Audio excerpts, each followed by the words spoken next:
Hello, my name is Keren and I've been at Emmanuel since 1984 when I first moved into the area to take up my first teaching post as a secondary school English teacher, and I've been here ever since. I want to start my thought from the workplace today by describing to you a very vivid memory from my childhood. I was 10 years old.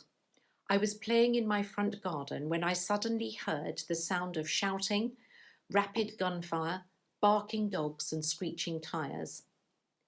The black men and women in the street in front of me ran for their lives. They hid in the bush and up trees. A man jumped the barbed wire fence into our next door neighbour's garden, but he caught his foot on the top, and so desperate was he to get away that he just ripped his foot free and ran to hide. The police van screeched to a halt. Police with dogs leapt out and started rounding up every black person they could find. They put iron shackles on their hands and feet and loaded them roughly into the van, ignoring their weeping and desperate pleas. The man who jumped the fence next door was found, but again so desperate was he to escape that he slipped out of his shirt and ran into our garden. The police caught him by his belt and, dragging his bare torso across the tarmac, kicked him brutally into the van. Their crime? They didn't have the necessary paperwork to be in that neighbourhood, to work to feed their families. This happened in South Africa. The year was 1970, during the apartheid regime. The experience shocked me as a 10-year-old girl, and that memory has never left me. But it was only one of many such scenes that I witnessed. I have been reading recently the Old Testament prophets, and I've been struck by Habakkuk, who in chapter 1 cries out to God about the unchallenged injustice he sees all around him. But it's the opening of chapter 2 which really struck me recently. Asking God what God is going to do about this injustice, Habakkuk then says, "I will stand at my watch and station myself on the ramparts.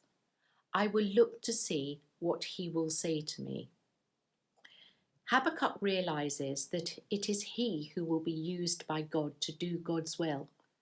And that too is our role.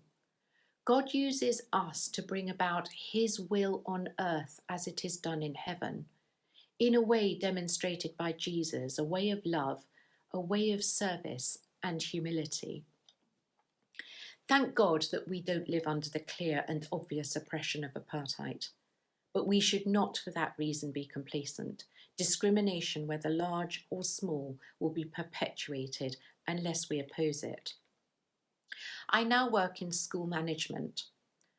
And following the tragic death of George Floyd, many black students across the UK have been appealing to their school leadership teams to address endemic racism in schools. So what has my working week looked like recently? It has been a salutary journey for me to contact many of our current and ex-pupils to listen to their experiences, both at school and at university and in wider society. Essentially, many have been deeply hurt by racism directed towards them. Words, attitudes, microaggressions dig deep and hurt and engender feelings of, and I quote, self-doubt, self-hatred and worthlessness. These experiences leave lasting scars.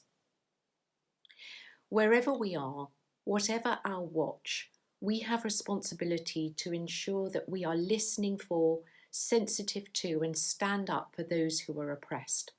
And oppression does not just look like brutal political regime, as I described at the start. It also looks like any negative, destructive words.